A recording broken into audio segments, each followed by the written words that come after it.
This is the Indo-European language family. It stretches from the north of India all the way to Western Europe. Almost half of the global population speaks an Indo-European language, and that includes you and me. English is a Indo-European language, specifically part of the Germanic branch of the family, along with languages like German, Dutch, and Swedish. In the early 5th century, the Romans, who had ruled over England for over 400 years, withdrew their hold over the island. Filling this vacuum, a number of Germanic tribes from Denmark and the north of Germany ventured onto the island and slowly replaced the Celtic and Romano-British cultures that had been dominant in the area. Celtic speakers became concentrated in Wales, Scotland, and Cornwall, while the area we now know as England became culturally Germanic.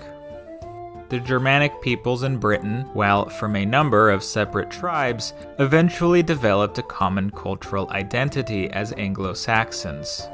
And with these Anglo Saxons, our story truly begins.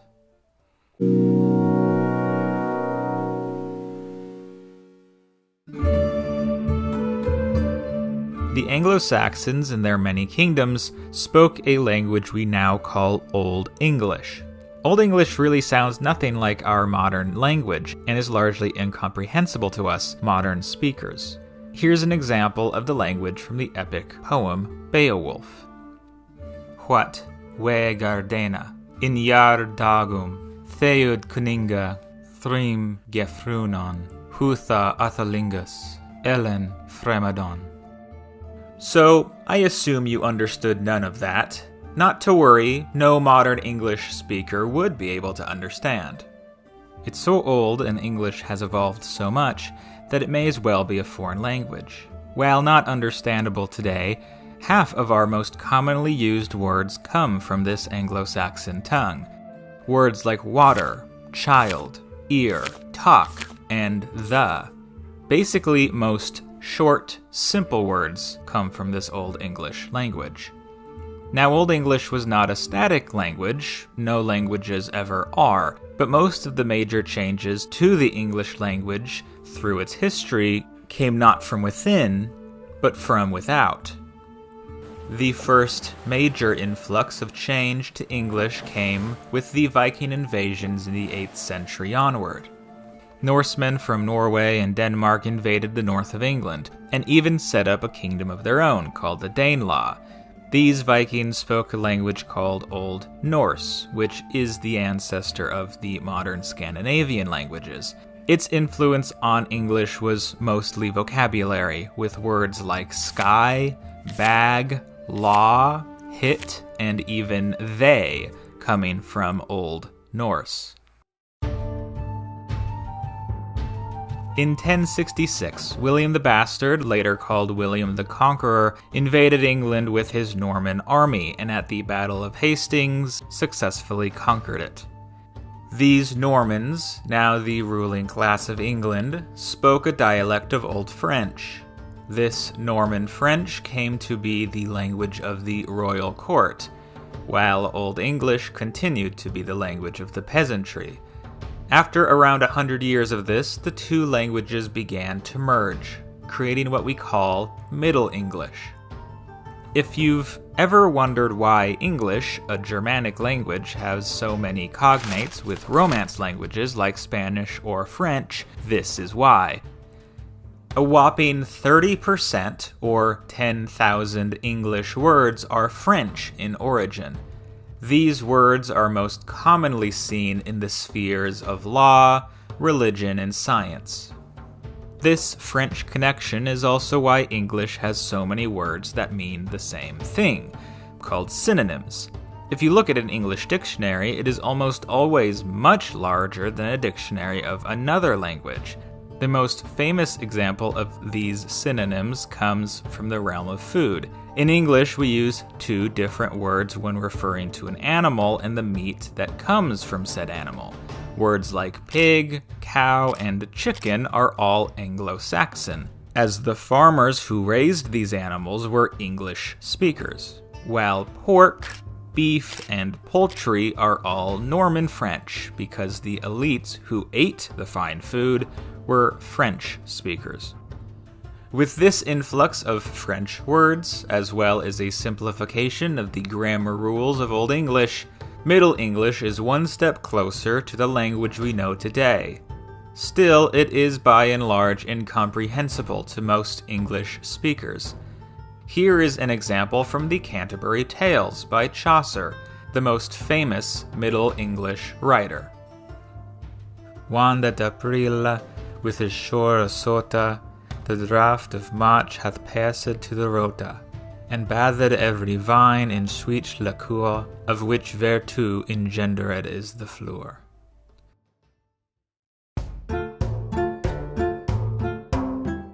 In the 15th century, a phenomenon known as the Great Vowel Shift started occurring, which propelled English into its early modern version. This vowel shift affected almost all English pronunciation in quite dramatic ways. We won't get too into the specifics, because I don't want to get into complicated linguistics. But basically, English long vowels like oo started becoming shorter diphthongs like o. A diphthong, by the way, is basically a sound made of two vowels.